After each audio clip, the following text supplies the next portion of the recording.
히브리서 3장 1절. 그러므로 함께 하늘의 부르심을 받은 거룩한 형제들아, 우리가 믿는 도리의 사도이시며 대제사장이신 예수를 깊이 생각하라.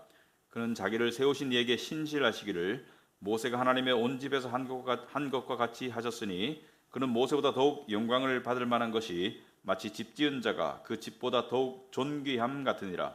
집마다 지은 이가 있으니 만물을 지으신 이는 하나님이시니라.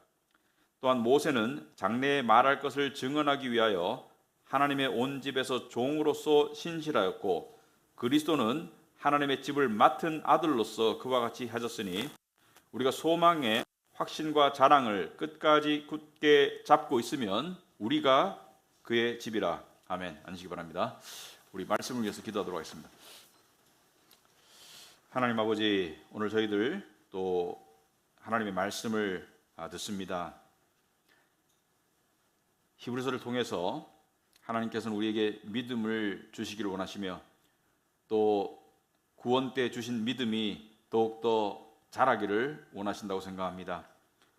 예수께서 말씀하시기를 세상을 이기는 것은 믿음이라고 하셨습니다.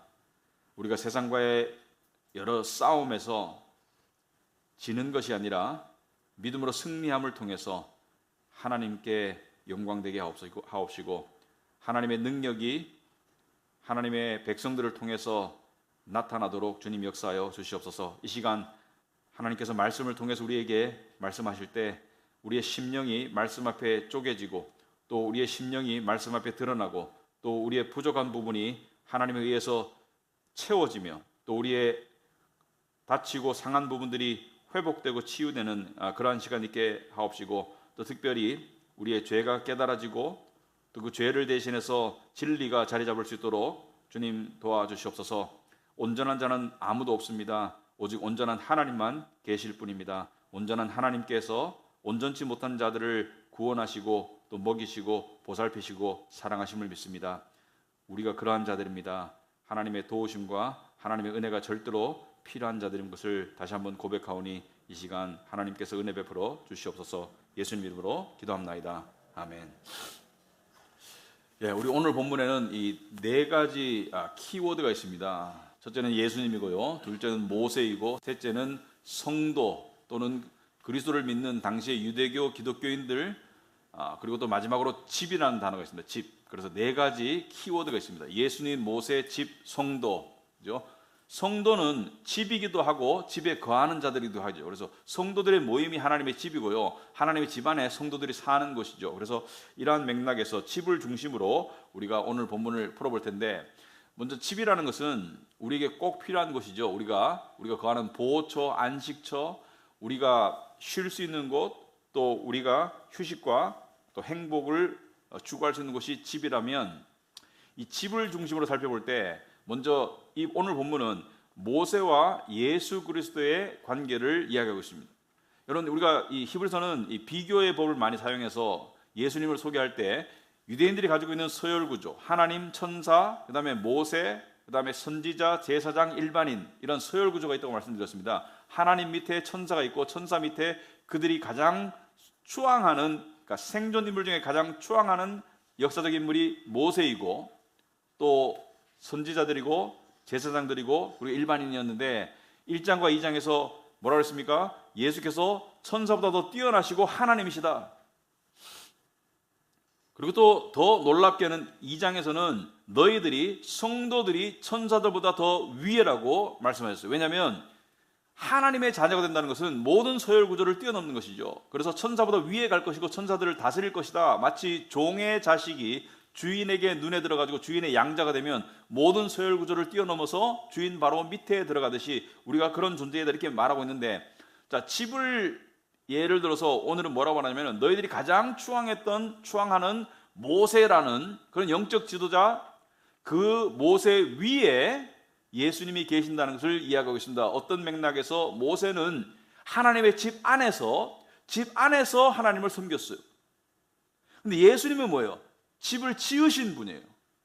그러니까 집보다는 건축주가 더 존귀하듯이 집 안에서 하나님을 충실히 섬겼던 모세, 충실하면 비슷한데, 예수님은 뭐예요? 집을 지으신 자라고 이야기하고 있죠. 그래서 오늘 본문에 보시면은 2절에 이 중간에 보시면은 모세가 하나님의 온 집에서 한 것과 같이 하셨다 이렇게 말하고 있습니다. 모세가 하나님의 온 집에서 뭘 했습니까?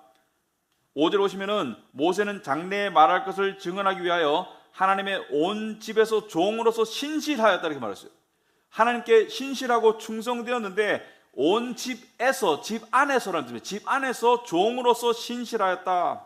그래서 신실한 것은 비슷해요. 예수님이나 모세나. 그런데 3절 보시면은 그는 모세보다 더욱 영광을 받을 만한 것이, 그는 예수님을 말하죠. 마치 집 지은 자가 그 집보다 더욱 존귀함 같으니라. 예수님은 집을 지으신 분이고 모세는 집에 속한 사람이에요. 그리고 4절에 집마다 지은 이가 있으니 만물을 지으신 이는 하나님이시니라. 무슨 말입니까? 예수께서 집을 지으셨는데 하나님이 집을 지었다는 것은 예수와 하나님이 동등됨을 이야기하고 있고요. 다시 그 다음에 하나님께서 말씀이신 예수를 통해서 집을 지으셨다. 그래서 모세와 예수의 동일점은 충실하다는 점에서 동일한데 차이점은 모세는 집 안에 속한 집 안의 식구들 중에 지도자였고 예수님은 집을 지으신 분이에요. 그러니까 그것이 다르죠. 그래서 모세가 죽기 전에 신명기에 보면 많은 예언들을 하고 있습니다. 심지어 바벨론의 포로로 끌려갈 그런 상황도 이미 기원전 1400년 이전에 예언을 했고요. 800년 뒤에 이를 예언했고 약 1400 몇십 년 뒤에 오실 예수님에 관한 예언을 이렇게 말씀했습니다. 신명기 18장 15절에 보시면은 내 하나님 여호와께서 너희 가운데라는 것은 이스라엘 백성 가운데 네 형제 중에서 너를 위하여 나와 같은 선지자 하나를 일으키시리니, 여기서 하나를 일으킨다는 것은 여럿을 말하는 것이 아니고 특정 선지자 하나를 일으키시리니 너희는 그의 말을 들을지어다. 무슨 말입니까? 내 말을 듣지 말고 그분이 오시거든 그의 말을 들으라는 것은 나와 같은 역할을 하시겠지만 그분이 나보다 더 뛰어나다는 것을 이야기하고 있고, 나를 듣지 말고 그분을 들으라고 이야기하는 것이죠. 여기서 말하는 그분은 누구일까? 이사야도 아니고 예레미야도 아니고 호세아도 아니에요. 여기서 말하는 그분은 누구일까? 모세와 같은 역할을 했어요. 모세는 무슨 역할을 했습니까? 모세는 이집트에서 종살이하던 이스라엘 백성들을 구원해내는 도구로 쓰임을 받았어요. 이집트에서 이스라엘 백성들을 구원해내서 광야의 40년 여정길을 인도하고 가나안 땅 입구까지 데리고 갔습니다. 가나안 땅은 신약에서 영적으로 봤을 때 이집트는 세상을 상징한다고 볼 수 있고, 종살이라는 것은 세상의 죄와 죽음에 떨면서 세상의 노예 상태로 사는 일반인의 삶을 말하고, 광야는 구원받은 영혼들이, 그러니까 홍해를 건너서 구원받은 영혼들이 홍해를 들어갈 때는 이집트의 종으로서 들어갔지만 홍해를 지나서 나올 때는 하나님의 백성으로 나온 것이죠. 그래서 들어갈 때는 옛 모습, 세상의 죄인의 모습으로 들어갔지만 홍해를 지나서 기적적으로 지나서 나올 때는 하나님의 백성으로 나오게 되었죠. 그 세례, 그 신분의 변화, 구원을 상징하고요. 그리고 광야는 구원받은 자들의 여정을 상징하고 가나안은 궁극적인 천국을 상징한다고 봤을 때 모세가 나와 같은 이라고 말씀하신 분은 누구입니까? 바로 영적으로 하나님의 백성들을 세상 이집트로부터 구원해내어서 광야의 여정을, 신앙의 여정을 함께 하시고 그리고 가나안 땅 천국으로 인도하실 예수님을 이야기하는 것이다. 그렇게 이야기하는 거예요. 그러면 이 집에는 누가 사는가? 이 집에는 누가 들어가는가? 오늘 1절에 어떻게 나오십니까? 어떻게 이 집에 들어갈 수 있어요? 모세가 유대인들에게는 입주민 대표라면 예수님은 건물주예요. 건축주예요. 그런데 예수님이 하나님이 만드신 이 집, 이 거룩한 집에는 누가 들어갈 수 있나? 1절에 보시면은 그러므로 함께 하늘의 부르심을 받은 거룩한 형제들아 이렇게 말했습니다. 함께 하늘의 부르심을 받은 거룩한 형제들아, 누가 들어갈 수 있어요? 첫째는 하늘의 부르심을 받아야지 들어갈 수 있어요. 여러분 생각해 보면 이스라엘 백성들이 이집트에서 스스로 노예 상태에서 벗어나서 자유를 얻을 길은 없습니다. 스스로 애굽의 지배를 벗어날, 바로 왕의 지배를 벗어날, 노예 상태를 벗어날 힘은 없어요. 누가 불러냈어요? 하나님께서 모세를 통해서 불러내었지 자유의지로 될 수가 없어요. 근데 불러내니까 따라간 것이죠, 그죠? 마찬가지로 구원은 우리가 자유의지로 뭐 이런 건 선택할 수 있습니다. 제한적이지만 먹을 거, 직장, 뭐 거주 이런 거는 선택할 여지가 있지만 구원에 관해서는 절대로 우리가 하나님을 선택할 수가 없어요. 왜? 죄의 힘이 그만큼 강하고 우리도 죄인이기 때문에 의인은 없나니 하나님을 찾는 자도 없다고 그랬습니다. 찾을 수 없어요. 스스로 하나님께서 우리를 불러주셨기 때문에, 다른 말로 말하면 우리를 택하고 우리를 불러주셨기 때문에, 성령과 말씀으로 불러주셨기 때문에 우리가 교회 가고 예수님 영접하고 신앙생활하고 구원의 확신을 가지고 이렇게 살아가는 것이지 스스로 되는 것이 아니죠. 그리고 스스로 되는 것이 아니기 때문에 좋은 점, 확실한 게 뭡니까? 스스로 잃어버릴 수도 없다는 것이 구원의 확신이죠, 그죠? 스스로 되는 것도 아니고 스스로 잃어버릴 수도 없다. 자, 거룩한 형제들아, 자매를 포함하죠. 거룩하다는 것은 항상 말씀드리지만 도덕적인 개념이 아닙니다.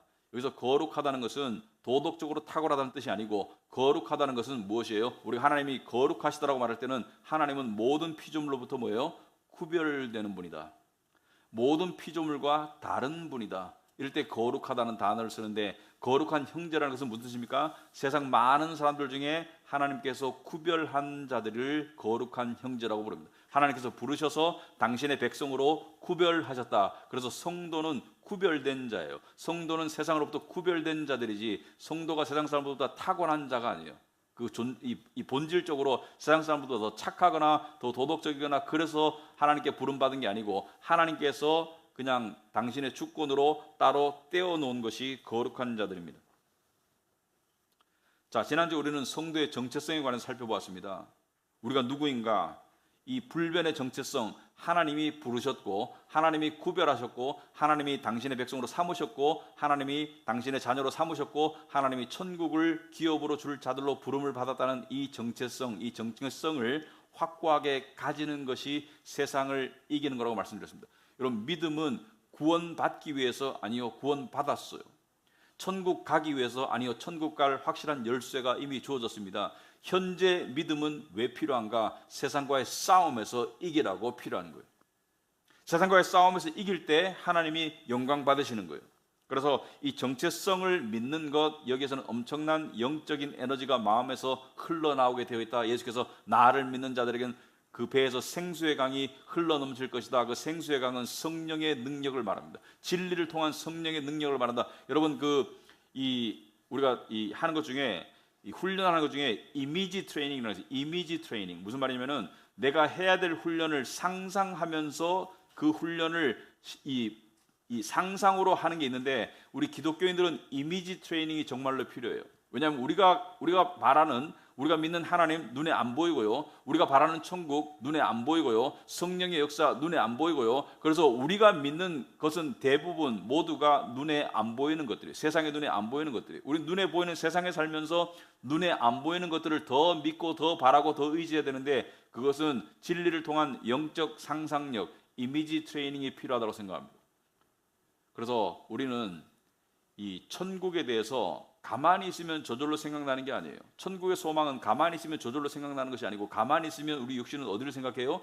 세상을 생각하고 눈에 보이는 것을 쫓기 마련인데, 우리가 의도적으로 의식적으로 훈련해서 말씀으로 자꾸자꾸 천국의 소망을 가지고 살아야 되고, 그리고 내가 천국 백성이고 내가 하나님의 자녀라는 것을 자꾸자꾸 정체성을 확보해 나갈 때 우리는 세상을 이길 수 있습니다. 여러분, 세상을 이 승리자로 살아가는가 패배자로 살아가는가, 이것은 자신의 능력에 달려있어요. 자신의 힘에 달려있는데, 여러분, 세상에서는 가진 자들이, 이룬 자들이 더 힘이 있어 보입니다. 분명히 그건 그래요. 그런데 문제는 뭐냐면은 상대적이고 절대적이지 않다는 것이죠. 내가 가지고 있는 가진 것과 내가 가지고 있는 능력이 세상의 도전과 세상의 위협을 능가하면 이길 수 있는데, 내 힘이 미치지 못하면 지는 것이고, 그리고 질병과 죽음 앞에서는 다 지는 거예요. 가정불화 앞에서는 다 지는 거예요. 가정불화 앞에서 가진 게 무슨 소용이 있어요? 질병이 있는데 가진 게 무슨 소용없는 질병들도 있잖아요. 죽음 앞에서 소용없죠. 사고 앞에서는 아무 소용이 없는 것이죠. 그러니까 다 상대적인 것이죠. 그래서 세상에 가진 자들의 모습은 사실은 약자 앞에서는 강하고 강자 앞에서는 약해질 수밖에 없습니다. 약한 상대 앞에서는 강한 척하고 의시되지만, 강한 힘, 강한 자 앞에서는 약해질 수밖에 없는 게 세상의 능력이에요. 그러나 우리가 가지고 있는 능력, 우리가 가지고 있는 이 믿음은 어떤 종류의 믿음입니까? 어떤 능력입니까? 여러분 히브리서를 읽다 보면 히브리서 11장쯤 가면은 그 명예의 전당이라는 거죠. 명예의 전당. 그러니까 무슨 스포츠의 명예의 전당이라는 게 있는데 히브리서 11장 가면은 믿음의 명예의 전당에 소속된 사람들이 쭉 소개되면서 뭐라고 말합니까? 이들은 세상이 감당할 수 없는 자들이다.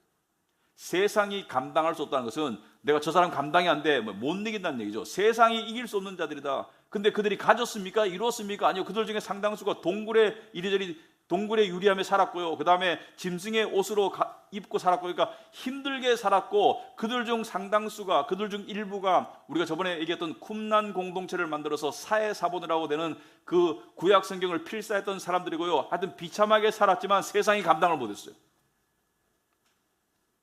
왜냐하면 이들은 부활 신앙을 가졌기 때문에 죽음을 불사했었어요. 그러니까 죽음을 무서워하지 않는 사람은 세상이 감당할 수 없어요. 그러니까 핵심은 이미지 트레이닝의 핵심은 죽음이에요. 내가 이미지 트레이닝을 하는데 어디까지 가야 되냐? 죽는 상황까지 스스로를 상상해 봐야 돼요. 내가 죽음 앞에 맞닥뜨려졌는데 여기서 내가 두렵지 않은 그 트레이닝을 해야 되는 거예요. 왜? 부활할 거기 때문에. 근데 난 젊어. 나는 살 날이 많아. 그래서 나는 그걸 등한시해. 그럼 세상에 집니다. 나이에 관계없습니다. 여러분이 아무리 젊어도 상관없어요. 오히려 젊을 때 하세요. 그러면 늙었을 때, 나이 들었을 때 훨씬 더 트레이닝이 잘 돼 있을 거예요. 우린 트레이닝을 계속해서 우리는 영적 자신감을 얻어야 돼요. 이건 절대적인 것이고 이거는 세상을 이길 수 있는 하나님의 담대한 자신감입니다. 그런데 이 자신감이 누구 거예요? 하나님의 자녀들 거예요. 하나님의 집에 속해야 돼요. 하나님의 부르심을 받고 거룩한 형제들이 돼야 돼요. 거룩한 자매들이 돼야 돼요. 거룩한 백성들이, 구별된 백성들이 돼야 되는데, 그럼 이 집에는 여러분 성경에 보면요, 예수님께서 많은 예화를 통해서 집 안의 사람들과 집 밖의 사람들의 구별을 이야기할 때가 많습니다. 집 안의 사람들과 집 밖의 사람들. 그래서 쫓아내면 밖에 나가서 슬피 울며 이를 갈리라, 이런 표현들이 많아요. 슬피 울며 이를 갈리라는 것은 지옥에서 그렇게 한다는 거예요. 지옥에서 그렇게 할 것이다. 한 번은 예수님께서 혼인잔치의 비유를 말씀하셨죠. 임금이 이제 혼인잔치를 베푸는데 손님들을 불러요, 그죠? 손님들을 부르는데 초대한 사람들은 안 와. 그래서 초대받은 사람들은 누구예요? 이스라엘 백성들은 안 와. 그러니까 혼인잔치는 누구예요? 자기 아들의 혼인잔치를 베풀면서 하는데 초대받은 사람들이 안 오니까, 원래 와야 될 사람들이 안 오니까 뭐예요? 종들에게 가서 사람들 다 데리고 와라. 다 데리고 왔어요. 왔는데 이 임금이 쭉 보다가 뭐라 합니까? 예복을 입지 않은 사람들이 눈에 띄어요. 그래서 어떻게 말합니까? 저 사람 왜 예복을 안 입고 왔어? 쫓아내거라.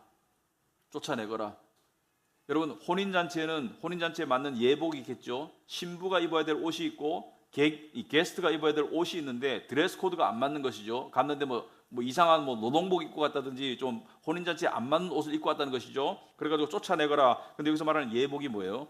여러분, 마태복음 24장 12절 오시면은 이르되 친구여 어찌하여 예복을 입지 않고 여기 들어왔느냐 하니 그가 아무 말도 못하거늘 임금이 사환들에게 말하되 그 손발을 묶고 바깥 어두운 데에 내던지라. 집 밖으로 내던져라. 거기서 슬피 울며 이를 갈게 되리라 하니라, 이렇게 말하고 있죠. 예복을 안 입으면 집 안에 못 들어와요. 이 예복은 뭐예요? 이 예복은 바로 성경에서 말하기를 그리스도의 의를 말합니다. 그리스도의 의로 옷 입었다. 그러니까 내 죄가 그리스도의 피로 씻겨지고 나는 죄를 그리스도에게 드리고 그리스도의 의로 옷 입은 자들이 들어올 수 있다. 이 의는 어떻게 주어지나요? 믿음으로 주어지는 의를 입으면, 성도가 입어야 될 당연한 옷을 입고 있으면 이 옷을 입은 자들은 그 안에 들어갈 수 있어요. 근데 이 옷을 안 입었으면 그 안에 못 들어가요. 근데 이 옷은 내 노력으로, 내가 돈 벌어서 살 수 있는 옷이 아니고, 내가 만들 수 있는 옷이 아니고 누가 줘야 돼요? 그리스도께서 우리에게 은혜로 거저 주셔야 되고 우리 믿음으로 받는 것이죠. 그죠? 그래서 천국문 앞에서 옷을 입었나 안 입었나, 초대장이 있나 없나 검사할 때, 예를 들어서 그 앞에서 나는 이 옷을 열심히 만들려고 30년 동안 교회 다녔습니다, 이러면 이 옷이 돼야 안 돼요. 너의 의는 더러운 의라고 그랬죠. 하나님께 받아들일 수 없는 의죠. 거기서 내밀 수 있는 그 의복, 그 자격은 뭐예요? 바로 그리스도의 의로 옷 입고 왔습니다, 이거죠. 그리스도께서 나에게 의로운 옷을 주셨습니다. 믿음으로 제가 받았습니다. 저는 한계 없습니다. 이 고백이 돼야 되는 것이지, 이 고백이 안 되면 그 옷을 입은 게 아니죠. 그래서 마태복음 24장 14절에 예수님께서 청함을 받은 자는 많되 택함을 입은 자는 적다고 말하십니다. 청함을 받은 자는 많되 택함을 입은 자는 적으니라. 무슨 말입니까? 하나님의 집을 들락날락거리는 사람 많아요. 그런데 정말 옷을 입고 있는 사람은 많지 않다는 것을 이야기하고 있습니다. 하나님의 집을 들락날락 걸을 수 있어요.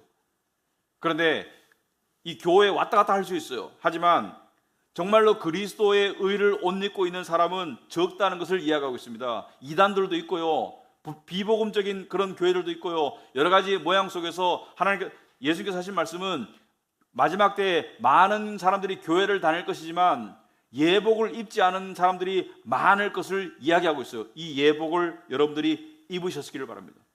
예수를 믿는 믿음으로 의로움을 얻은 것을 믿으시기 바랍니다. 이 교회, 즉 하나님의 집의 식구들에게는, 성도들에게는 세 가지 축복이 있습니다. 이 세 가지 축복을 우리가 꼭 붙잡아야 돼요. 6절에 보시면은 그리스도는 하나님의 집을 맡은 아들로서 그리스도께서 하나님의 집을 지으셨는데 그와 같이 하셨으니 우리가 소망의 확신과 자랑을 끝까지 굳게 잡고 있으면 우리는 그의 집이라. 우리가 그의 집인데 세 가지를 우리가 늘 기억해야 돼요. 첫째는 소망이고, 둘째는 확신이고, 셋째는 자랑입니다. 소망을 기억해야 돼요. 여러분, 우리가 일주일 동안 살면서 천국의 소망을 생각할 겨를이 없었다, 생각할 훈련을 안 했다, 그 믿음은 꽝이에요. 그 믿음은 세상을 이길 수가 없어요. 의식적으로, 의도적으로 훈련하면 생각해야 돼요. 여러분, 우리가 이런 훈련이 왜 필요하냐면은 세상과의 싸움은 우리가 주먹 다짐으로 싸우는 게 아니고 영적으로, 마음으로 싸우고 있잖아요. 우리 매일 싸우고 있잖아요. 근데 거기서 우리가 어떻게 이길 수 있어요? 어떻게 이길 수 있냐면 믿음으로 이길 수 있는데, 이 믿음을 가지기 위해서는 소망이라는 연료가 필요해요. 소망이라는 연료가 필요해요. 그래서 아무리 세상이 우리를 두렵게 하거나 우리를 위협하거나 우리를 엄습해도 내가 가지고 있는 것이 더 강하다는 것을 깨달을 때 이길 수 있는 거예요.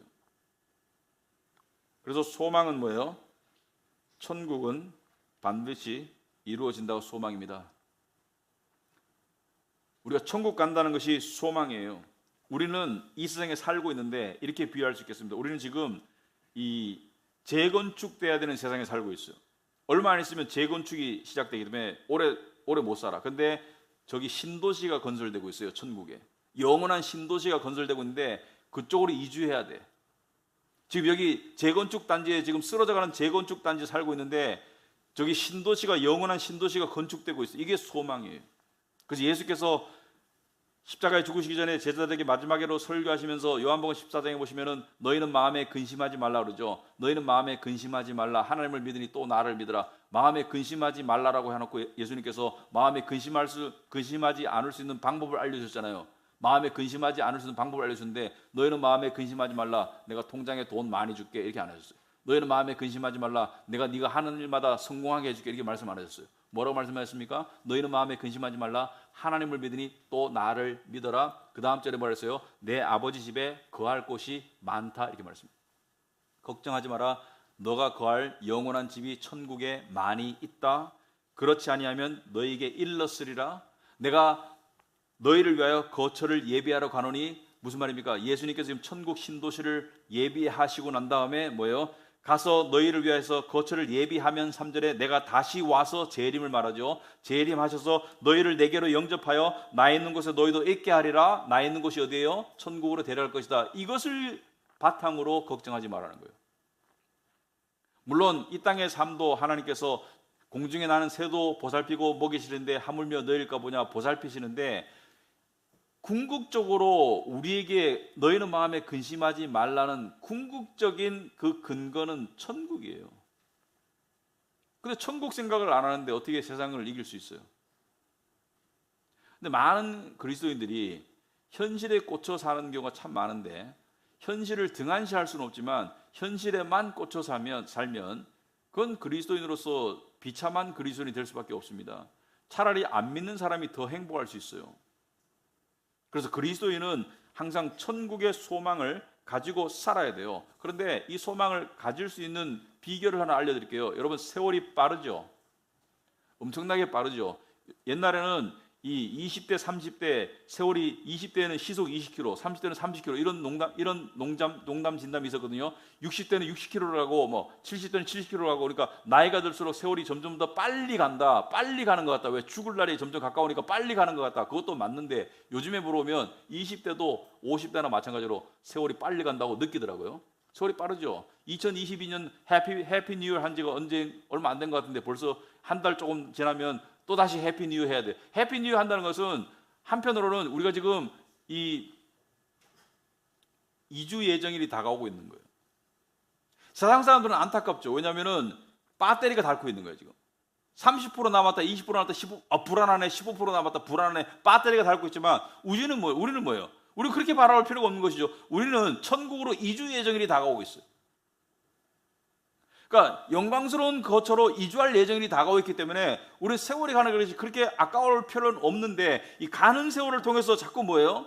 가는 세월을 허무하다, 빠르다, 쫓기는 마음으로 생각할 것이 아니라 자꾸 희망적으로 천국을 생각한다면 가는 세월이 그렇게 부담스럽진 않을 거예요. 가는 세월이 시간이 우리 편이에요. 시간이 지나면 우리 입주 예정일이 다가오고 있는 거예요. 예수님의 약속을 우리가 마음에 새겨야 됩니다. 너희를 위해서 거처를 예비하면 내가 다시 와서 재림해서 너희를 나 있는 곳에 데리고 갈 것이다. 이것이 우리의 소망이죠. 제가 간접적으로 아는 분이 있는데 이분이 그 미스터 펄시라는 분이었어요. 이름이 펄시. 근데 이분이 남자분이었는데 이 장로님인데 굉장히 신앙이 좋았어요. 근데 이 사람이 굉장히 그 나이가 들어갈수록 굉장히 사람이 행복해하고 이러니까 사람들이 이 사람의 부인에게 물어봤습니다. 왜 당신 남편은 저렇게 나이가 들수록 건강도 안 좋아지고 하는데 저렇게 행복하냐? 그러니까 비결이 뭐냐? 그러니까 하는 말이 우리 남편은 예수님 올 날을 매일매일 기다린다. 예수님 올 날을 매일매일 기다린다. 근데 그분이 돌아가실 때요. 이 사실은 좀 생각이 그런 분들은 제가 아는 몇몇 분들은 신학자들도 그렇고 어떤 분들은 믿음이 좋은 분들은 마지막 죽을 때 유언도 되게 특이해요. 마지막 죽을 때 한마디 하는 게 되게 특이해요. 이분이 마지막 돌아가실 때 한 말이 이 말이에요. 죽기 얼마 전에 마지막으로 한 말이 이 말이에요. 벌떡 눈을 뜨더니만은 I see the glory of the sun. 아들의 영광이 보인다는 거예요. I see the glory of the sun. Not S-U-N, but S-O-N. 이렇게 말씀하셨어요. 똑같이. 태양의 영광이 아니라 sun이란 발음 똑같잖아요. 아들의 영광이 보인다. 그렇게 돌아가셨어요. 근데 그 소망을 가졌기 때문에 이 세상에 살면서도 세상을 이기고 살았고 하나님이 주시는 복을 누리고 살았어요. 그래서 우리가 이미지 트레이닝을 자꾸 해야 돼요. 토마스 아켄포스가 쓴 The Imitation of Christ, 그리스도를 본받아라는 그 책이 있죠. 이 책은 굉장히 좋은 책입니다. 여러분 그 기회 되시면 토마스 아켄피스의 그리스도를 본받아, 이 책에 토마스 아켄포스가 이렇게 얘기했습니다. 지금의 이 세상만 바라보면서 다가올 세상을 바라보지 않는 삶은 헛된 삶이다. 이 사람이 헛된 삶에 대한 이야기를 처음에 많이 얘기해요. 처음에 1장이 헛된 삶에 관한 이야기예요. 헛된 삶이라는 것은 눈에 보이는 것만 신경 쓰고 눈에 보이지 않는 것을 신경 쓰지 않는 것은 헛된 삶이라고 이야기하는데, 이 사람이 이 세상만 바라보면서 다가올 세상을 바라보지 않는 삶은 신앙인으로서 헛된 삶이라는 거예요. 근데 우리가 자칫 잘못하면 헛된 삶을 살기 얼마나 쉬워요? 맨날 보이는 것만 꽂혀가지고. 연습하시기 바랍니다. 저도 마찬가지고 연습할 수 있기 바랍니다. 그리고 두 번째 소망, 그리고 두 번째 확신입니다. 확신은 무슨 확신입니까? 구원의 확신. 구원의 확신. 여러분들이 예수 그리스도의 십자가가 여러분들의 죄를 위한 하나님의 대속이라는 것을 믿는다면, 예수님의 부활을 믿는다면, 예수를 주라고 시인한다면 구원의 확신을 가지세요. 의심을 의심하세요. 의심을 의심하시고 확신을 믿으세요. 잘못된 확신은 이런 것입니다. 이 정도 했으면 커트라인 통과했겠지. 이게 잘못된 확신이에요. 교회 이 정도 다녔으면 그래도 어느 정도 쌓였지 않을까. 이게 잘못된 확신이에요. 자꾸 내 행위를 자꾸 바라보는 게 잘못된 확신인데, 여러분들이 하나님 앞에 내세울 게 없고 하나님께서 오직 예수 그리스도의 십자가를 통해서 여러분들의 죄를 사해 주셨고, 그리고 그분의 부활을 통해서 여러분들의 의를 주셨다는 것을 예수를 주로 시인하고 마음으로 믿는다면 구원의 확신을 가지세요. 때때로 사탄이 이렇게 얘기합니다.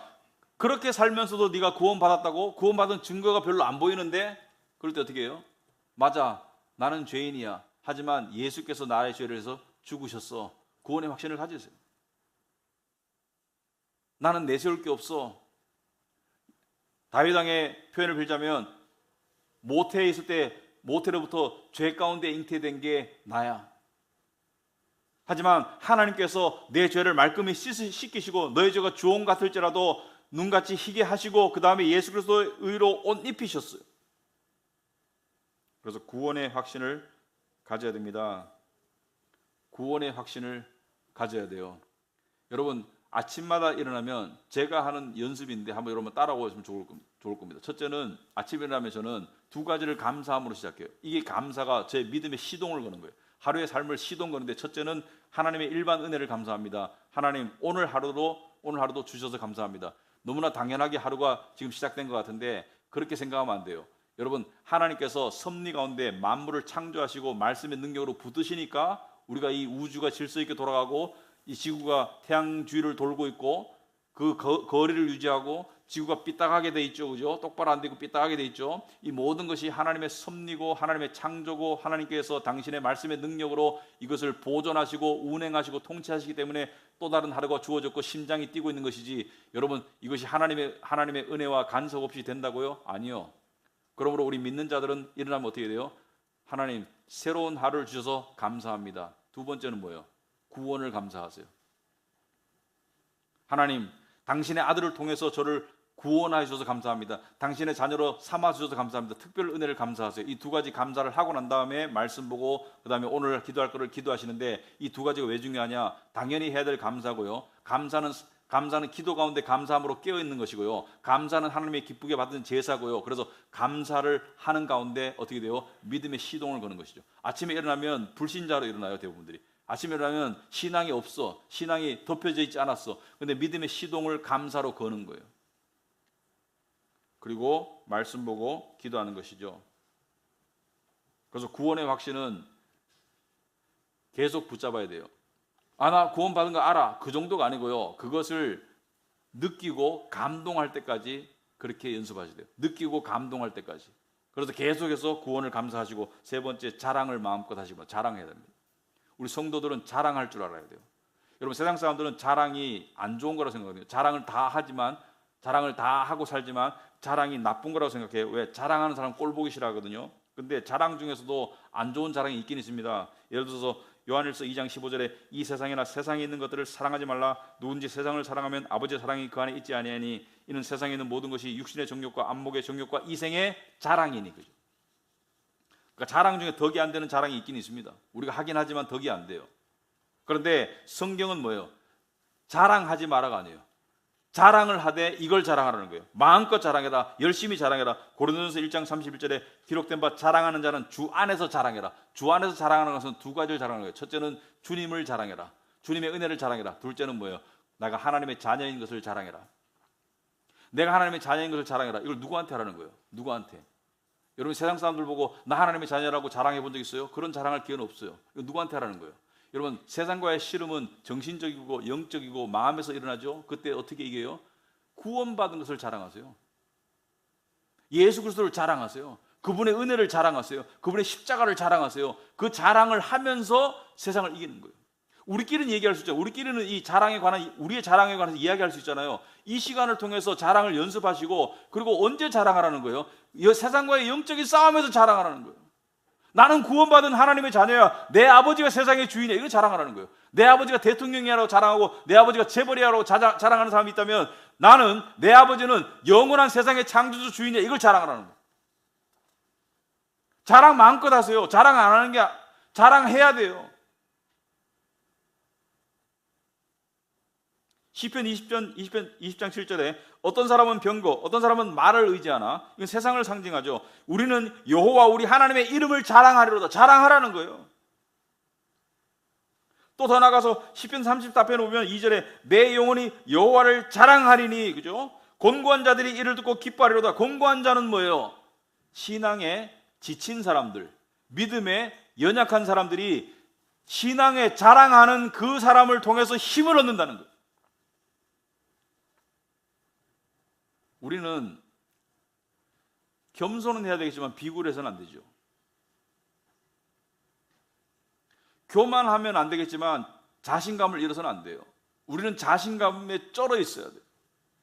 복음의 자신감에 쩔어 있어요. 왜? 우리 아버지가 이 세상의 주인인데, 천국을 준비하시고 계시고 천국의 상속자들인데, 제가 말했듯이 1조 통장 예금 만기일이 다가오는데, 이런 이미지 트레이닝을, 이걸 바보스럽다고 생각하면 그거 곤란한 거예요. 이런 이미지 트레이닝을 할 줄 알아요. 믿음은 보지 못하는 것들의 증거이거든요. 천국이 1조밖에 안 하겠어요? 100조로도 못 사고 1000조로도 못 사는 게 천국이죠. 이 세상을 다 갖다 바쳐도 천국에 땅 한 평 못 사요. 여러분, 이 세상을 다 갖다 바쳐도 천국에 땅 한 평 못 사요. 아무나 못 들어가요. 여러분, 세상에도 그런 동네가 있죠. 아무나 못 들어가는 동네. 여러분, 미국에 보니까, 미국이 민주주의 국가인 줄 알았는데 어떤 단지는요 다 조사를 해요. 이 사람이 수입이 얼마고 사회적 지위가 얼마고, 그러니까 돈 있다고 무조건 들어가는 게 아니고, 이 사람의 집안, 그러니까 그 아파트 단지에 들어가려면 그런 뒷조사를 다 해가지고 입주민들이 동의를 해줘야 돼. 이 정도 수준이면 들어와도 된다, 이게 동의를 해줘야 돼요. 천국은요, 이 세상에서 아무리 잘나도 못 들어가요. 이 세상을 다 팔아도 천국에 땅 한 평 집 한 채 못 사요. 그만큼 비싸요. 오직 값비싼 예수 그리스도의 보혈의 능력으로 들어가는 게 천국이에요. 그러면 그 시민권을 얻었다면, 우리가 시민권을, 사도 바울이 말했듯이 너의 시민권은 천국에 있다, 시민권을 얻었다면 자랑하세요. 그래서 나는 뭐 미국 시민권자야, 뭐 자랑하는 사람들 있잖아요. 여러분, 우리 천국 시민권자라고 자랑하세요. 근데 세상 사람들이 자랑하라는 것이 아니고 뭐예요? 우리끼리 이야기하고 뭐예요? 우리가 영적 씨름과 싸움 가운데 스스로에게 자랑으로 북돋우고 영적 세력들을 향해서 자랑하라는 말이에요. 세상을 향해서 자랑하라는 말이에요. 시편 44편 8절, 아주 저는 이 말씀을 좋아합니다. 우리가 종일 하나님을 자랑하였다. 마음껏 자랑해야 돼요. 종일 하나님을 자랑하였으니 우리는 하나님의 이름에 영원히 감사하리로다. 자랑과 감사 같이 가죠. 자랑거리를 주신 분이 누구예요? 하나님이잖아요. 그래서 영적 이미지 트레이닝 굉장히 중요합니다. 영적으로 계속, 그러니까 이거는 예수 믿는 사람은 다른 사람이 봤을 때 혼자 히덕거리고 있으면 저 사람이 뭐 무슨 좋은 일 있나? 왜 저렇게 히덕거리고 있지? 상상하고 있는 거예요. 천국을 상상하고 있고 자랑하고 있는 거예요. 그러니까 기운이 나는 거예요. 근데 이것이 그냥 추상적으로 들리고 안 하다 하면 연습이 덜 된 거예요. 연습하시면 돼요. 연습해서 이게 실제가 돼야 돼요. 실제가 돼야 돼요. 아까 미스터 펄시처럼 매일매일 예수를 기다리기 때문에 그렇게 행복합니다. 이게 돼야 돼요. 자, 그렇다면 마지막으로 우리는 이 집안 식구들을 보살피고 사랑하고 섬기고, 그런 것이 우리 여러분 식구들이 하는 일이 뭐예요? 정상적인 가정에서 식구들이 어떻게 해요? 식구들을 먹이고 보살피기 위해서 어떻게 해요? 밖에서 열심히 노력하고 희생하고 피땀 흘리고 인내하고 그러죠, 그죠? 가족 챙기는 것은 당연한 거잖아요. 가족을 챙기잖아요. 그게 당연한 거 아닙니까? 예수님께서 뭐라 그랬어요? 부활하시고 난 다음에 베드로에게 나타나서 네가 나를 사랑하느냐? 그다음에 뭐라 그래요? 내 양을 먹여라, 이렇게 말하죠. 여러분, 하나님을 우리가 먹일 수 있어요? 하나님이 뭐 필요한 게 있어요? 하나님을 보살필 수 있어요? 내 양을 치라는 것은 보살피라는 뜻이, 하나님을 보살필 수 있어요? 네가 나를 사랑하면 내 분신과 같은 내 양들을 먹이고 사랑하라는 것이죠. 여러분, 1계명, 네 주여 하나님을 너의 마음을 다하고 뜻을 다하고 목숨을 다하여 사랑하라. 이것은 우리가 심적으로 영적으로 할 수 있지만 실질적으로 하나님 도움 필요 없잖아요. 근데 하나님께서 뭐예요? 이웃을 내 몸과 같이 사랑해라. 여기서 말하는 이웃은 식구를 말합니다. 식구. 진정한 영적 이웃은 믿음의 동지들이지 이방인들은 아니에요. 그래서 목사나 교사나 리더들이나 하나님의 양들을 먹이는 정서적 필요를 말씀으로 보살피는 직분자들이 있고요. 그 직분자들이 원하는 것은 충성이죠. 근데 여기 보면 참 하나님께서 꼭 직분을 안 가지더라도 양들을 보살피시는 분들이 있는 것을 제가 잘 알아요. 근데 제가 다는 몰라요. 하나님은 다 아시겠죠.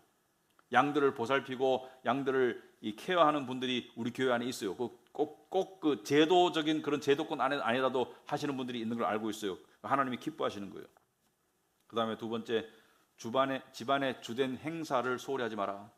여러분, 집안에 행사가 있어요. 집안에서 신경 쓰는 게 있어요. 그때 집안 식구들이 뭐예요? 다 총출동하죠, 그죠? 예배가 그런 것이에요. 우리 집안의 행사입니다. 아주 소중한 행사가 예배인 거예요. 우리 하나님 믿는 형제자매들의 소중한 행사가 이 예배인 거예요. 식구로 살려면, 객으로 살려면 가끔 왔다 갔다 하면 돼요. 들락날락 거려도 상관없어. 근데 식구로 살려면은 집안 식구들의 행사에 함께 참여하는 게 당연한 일이죠. 그럼 또 더 나가서 실질적으로 집안 식구들을, 집에 있으면 집세 내고 집안 식구들을 보살피는데 식구들이 동참하죠. 그게 정상적인 가정이죠. 그래서 하나님께서 뭐라고 말씀하십니까? 말라기 3장 10절에 만군의 여호와가 이르노라 너의 온전한 11조를 창고에 들여 나의 집에 양식 있게 하고. 여기서 말하는 나의 집이 어디예요? 여기서 말하는 나의 집이 천국이에요? 아니죠. 이 지상에 하나님의 집을 말하죠. 현재로서는 교회입니다. 나의 집은 교회예요. 하나님의 영적인 집이 가시적으로 나타나는 게 교회인데, 나의 집에 양식이 있게 하라는 것은 무엇을 의미합니까? 나의 집의 물리적인 필요를 보살피라는 것이죠. 이 집을 유지하고 또 식구들을 먹이고 이런 이 물리적인 필요를 보살피게 하여서 그것으로 나를 시험하여 내가 하늘 문을 열고 너에게 복을 쌓을 곳이 없도록 붙지 아니하나 보라. 무슨 말입니까? 세상 사람들은 10분의 1을 내고 나면 10분의 9밖에 안 남는데 이런 계산을 하지만 하나님께서 뭐예요? 10분의 1로 나의 집을 보살피면 내가 너의 삶을 보살필게. 이 약속을 체험하는 것이죠. 여러분, 사랑이 없어도 물질을 드릴 수는 있습니다. 근데 물질을 안 드리고 믿음과 사랑은 절대로 안 됩니다. 그래서 물질이 중요한 거예요. 왜? 마태복음 6장 20절에 네 보물, 20절에 오직 너희를 위하여 보물을 하늘에 쌓아두라. 그 다음에 21절에 네 보물 있는 그곳에는 네 마음도 있느니라. 여기 보면 보물을 하늘에 쌓아두라. 어떻게 하늘에 던지나요? 보물을 던지나요? 하늘에? 여기서 말하는 하늘에 쌓아두라는 것은 뭐예요? 하나님 나라에 쌓아두라. 어떻게 하라는 거예요? 구체적으로는 하나님 나라의 현실의 모습인 교회를 섬기라는 거예요. 네 보물 있는 곳에 네 마음도 있다. 드림이 없이 사랑할 수 없습니다. 드림이 없이 믿음이 있을 수가 없고요. 그래서 어떻게 보면 드리는 것에 가장 커다란 수혜자는 드리는 자입니다.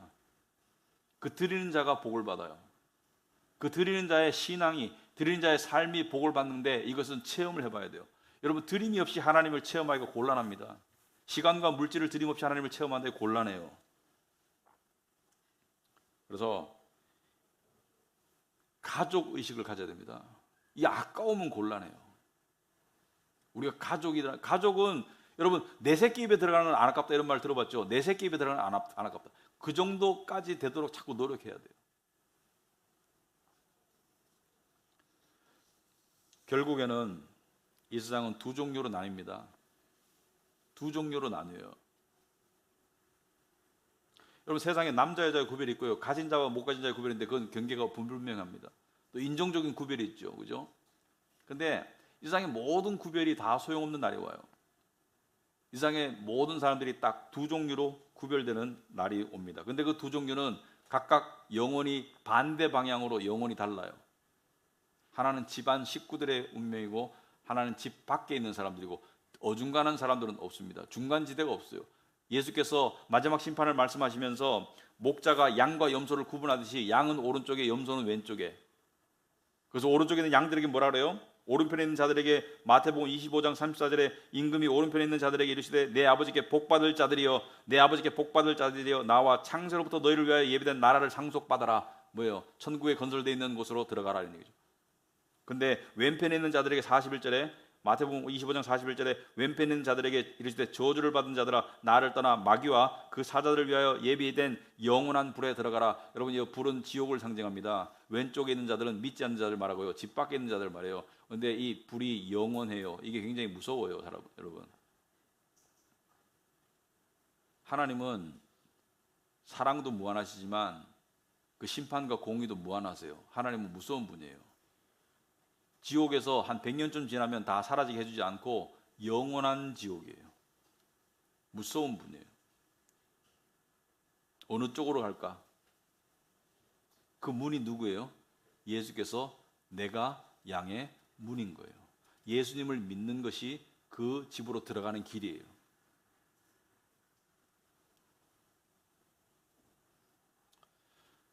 여러분, 세상에서 좋은 성품 정상적으로는 어디서 이루어집니까? 가정에서 이루어져요. 가정에서. 정상적으로 가정교육이 제일 우선이에요. 그래서 학교 교육이 아니고 가정교육이 굉장히 중요하다고 그러죠. 밥상머리 교육이란 말이 있죠. 그래서 예의와 범절을 가정에서 많이 배운다고 말을 하죠. 여러분, 신앙의 세상을 이기는 믿음은 어디서 만들어질까요? 물론 하나님께서 하셔야 돼요. 그리고 말씀을 통해서 하세요. 그런데 어디에서? 교회에서. 어떤 사람들은 교회는 등한시하지만 지식은 얼마든지 얻을 수 있잖아요. 난 지식은 나 교회 안 다녀도 교회 적당히 다녀도 얼마든지 문제 없어. 왜? 좋은 설교 듣고 그다음에 책 보고 또 요즘에 뭐 이렇게 온라인으로 하면 다 자료들이 다 있는데 지식을 습득하지. 근데 그분들의 신앙이 세상을 이기는 믿음, 올바른 믿음이 되던가요? 안 되죠. 자기 착각의 믿음에 빠질 수밖에 없어요. 자기 착각. 스스로 잘하고 있다는 착각. 어거스틴이 말했죠. 하나님의 아버지라면 교회는 어머니라고 말했습니다. 아버지 없는 자식이 없고 어머니 없는 자식이 있을 수 없죠. 하나님이 아버지로서 말씀을 통해서 자식들을 어디서 먹여요? 교회에서 먹여요. 그래서 이 교회가 소중한 곳이에요. 그리고 소중한 하나님의 집을 만드는 건 소중한 일이고요. 거기에서 섬기는 것이 충성입니다. 하나님을, 눈에 보이지 않는 하나님을 어떻게 섬겨요? 눈에 보이는 교회와 교인들을 섬기는 것이 하나님을 섬기는 길이에요.